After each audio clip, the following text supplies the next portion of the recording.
السلام علیکم ورحمۃ اللہ وبرکاتہ۔ حقوق والدین، یاد رکھو کہ یہ نصیحت ہے، یاد رکھو کہ یہ نصیحت ہے، فرض ماں باپ کی اطاعت ہے، نہ کرو ان کو تم کبھی ناخوش، ان کے قدموں کے نیچے جنت ہے۔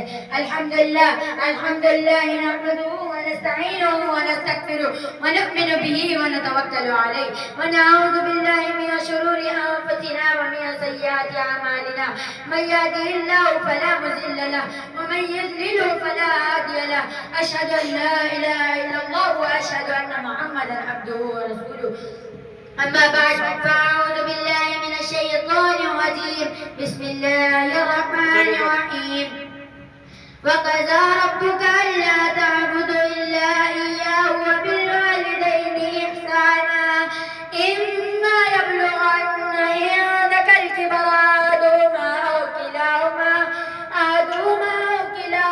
فلا تقل لهما اف ولا تنهرهما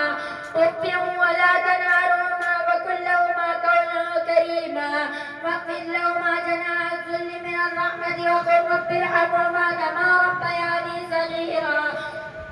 سبھی کچھ ہو رہا ہے اس ترقی کے زمانے میں، سبھی کچھ ہو رہا ہے اس ترقی کے زمانے میں، مگر یہ کیا غضب ہے، آدمی انسان نہیں ہوتا۔ یاد رکھو کہ یہ نصیحت ہے، یاد رکھو کہ یہ نصیحت ہے، فرض ماں باپ کی اطاعت ہے، نہ کرو ان کو تم کبھی ناخوش، ان کے قدموں کے نیچے جنت ہے۔ برادران اسلام اور بزرگوں اور دوستوں، رب کائنات کا عظیم احسان و کرم ہو کے مالک تو جہاں نے اس نور اور بابرکت اجلاس میں پڑھنے کی توفیق دی، اللہ اس پروگرام کو قبولیت سے نوازے، آمین۔ اس متبرک محفل میں مجھے حقوق والدین پر خطاب کرنے کا موقع ملا ہے، اس لیے میں چند منٹ اسی عنوان پر گفتگو کروں گا، امید ہے کہ سنجیدگی کے ماحول کو برقرار رکھیں گے۔ حضرات گرامی، اگر آج کے پرفتن دور میں ہم دنیا پر طاغیانہ نظر ڈالیں تو یوں محسوس ہوتا ہے کہ ہر صنف سے اپنے اپنے حقوق کا مطالبہ کی صدا سنائی دیتی ہے، ہر صنف کو ظلم و زیادتی کا دور دورہ نظر آتا ہے، ایک دوسرے کے حق کو مارتا ہوا نظر آتا ہے، ہر ایک کو دوسرے سے شکایت ہے، ریا کو بادشاہ و حاکم سے شکایت، آقا و مالک کو غلام سے شکایت، غلام بنا کر کو آقا سے شکایت، والدین کو اولاد سے شکایت، کوئی پڑوسی کا حق ادا کرنے کے لیے تیار نہیں، اولاد والدین کا حق ادا کرنے کے لیے تیار نہیں، والدین پر ظلم و زیادتی کے پہاڑ توڑے جا رہے ہیں، ان کی عزت و احترام و ادب کو پامال کیا جا رہا ہے، ان کے ساتھ گھناؤنی اور ناپاک حرکتیں کی جا رہی ہے۔ اب اس ماں پر ظلم و ستم زیادتی کی فساد کرتے ہیں، جس ماں نے 9 ماہ اپنے پیٹ میں رکھا، جس ماں نے 2.5 سال تک دودھ پلایا، جس ماں نے بچے کی خاطر مصیبت برداشت کی، جس ماں نے بچے کی پریشانی کو اپنی پریشانی سمجھا، مجھے بتاؤ تو صحیح کہ کیا والدین کا حق یہی ہے کہ ان پر ظلم و ستم و زیادتی کے پہاڑ توڑے جائے، ان کے ساتھ گھناؤنی اور ناپاک حرکتیں کی جائے، کیا ان کی عزت و احترام کو پامال کیا جائے؟ ہرگز نہیں، ہرگز نہیں، یہ والدین کا حق نہیں۔ یاد رکھیں کہ اگر کوئی اولاد اپنے والدین کی عزت و احترام کو پامال کرتا ہے، ان پر زیادتی کرتا ہے تو اپنا ٹھکانہ جہنم بنا لے۔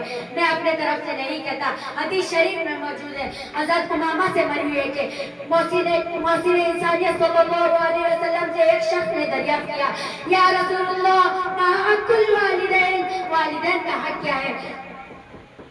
سنو میرے نبی کا جواب تو سنو، محبوب کبریا صلی اللہ علیہ وسلم نے ارشاد فرمایا، ہما جنتک و نار، وہی تیری جنت ہے، وہی تیری جہنم۔ حدیث میں غور تو کرے، پتہ چلتا ہے کہ والدین کا حق کیا ہے۔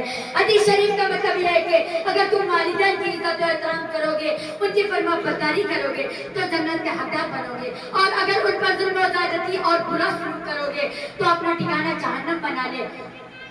برادران اسلام، اگر کوئی اولاد اپنے والدین کے ساتھ گھناؤنی اور ناپاک حرکت کرتا ہے، اللہ اس کو آخرت میں عذاب تو ضرور دیں گے لیکن دنیا میں بھی سزا مل جاتی ہے۔ ثبوت کے طور پر میں آپ حضرات کے سامنے ایک واقعہ بیان کرتا ہوں، غالباً پاکستان میں پیش آیا۔ ایک نوجوان نوکری سے گھر آیا تو اس کی بیوی نے اس سے ماں کی شکایت کی، نوجوان کو غصہ آیا اور ماں کو مارنے کے لیے گیا تو بیچاری بوڑھی ماں نماز پڑھ رہی تھی۔ سخت دل نوجوان نے سجدے کی حالت میں ماں کی گردن پر پیر رکھا، اس زور سے رکھا کہ ماں مالک کی حقیقی سے جا ملی۔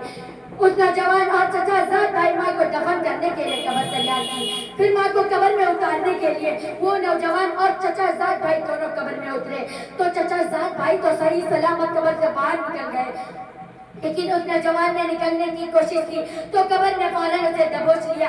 نوجوان دہشت اور زیادہ ڈر کی وجہ سے چلانے لگا۔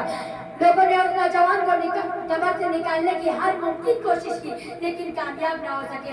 بہت سارے لوگوں نے اس نوجوان کے لیے دعا کی لیکن کسی کی بھی دعا کارگر نہ ہوئی۔ آخرکار وہ نوجوان تڑپ تڑپ کر مر گیا۔ لوگوں نے مجبوری اس کے اوپر مٹی ڈال دی۔ جب اس نوجوان کی بیوی کو پتا چلا تو رو رو کر بیان کرنے لگی کہ دوشی اور خطا کار تو میں ہوں، میں نے ہی ماں کے خلاف زہر اگلا۔ یہ سارا واقعہ بیان کیا۔ آدمی کے پاس سب کچھ ہے مگر ایک تنہا آدمی ہی نہیں۔ عزیزان گرامی، میں نے آپ حضرات کے سامنے خطبے میں سورہ بنی اسرائیل کی جو آیت تلاوت کی تھی اس میں یہی فرمایا گیا کہ رب کائنات انسانوں کو تاکید فرما رہا ہے کہ تم اس خالق السماوات والارض اور پالنہار کی بندگی اور فرما برداری کرو۔ پھر فرمایا وَبِالْوَالِدَيْنِ إِحْسَانًا کہ والدین کے ساتھ اچھا سلوک کرو۔ اسی پر اکتفا نہیں کیا بلکہ آگے اور فرمایا إِمَّا يَبْلُغَنَّ عِندَكَ الْكِبَرَ أَحَدُهُمَا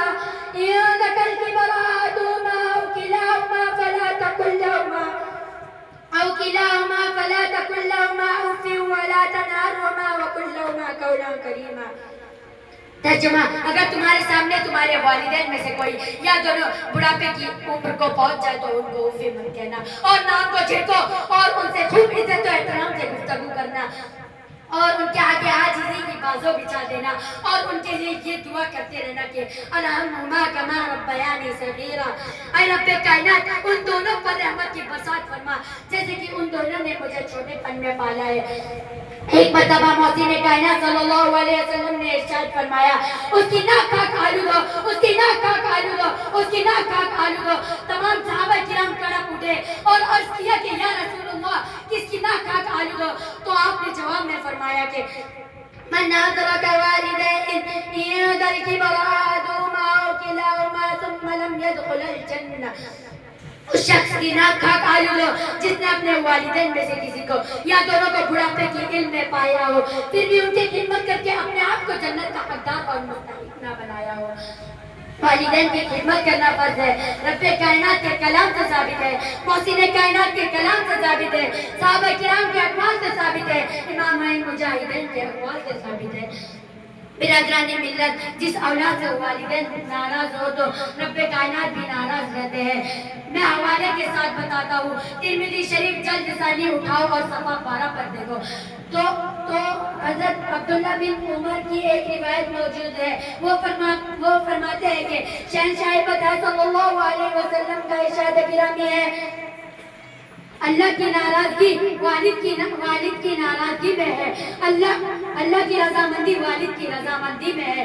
اگر کسی اولاد سے والدین رضامندی ہے تو رب کائنات اس سے راضی، محسن کائنات اس سے راضی، صحابہ کرام اس سے راضی، عرش الہی اس سے راضی، جنت و حور اس سے راضی، ملائکہ اس سے راضی، انسان مجید اس سے راضی، ذرہ کائنات اس سے راضی۔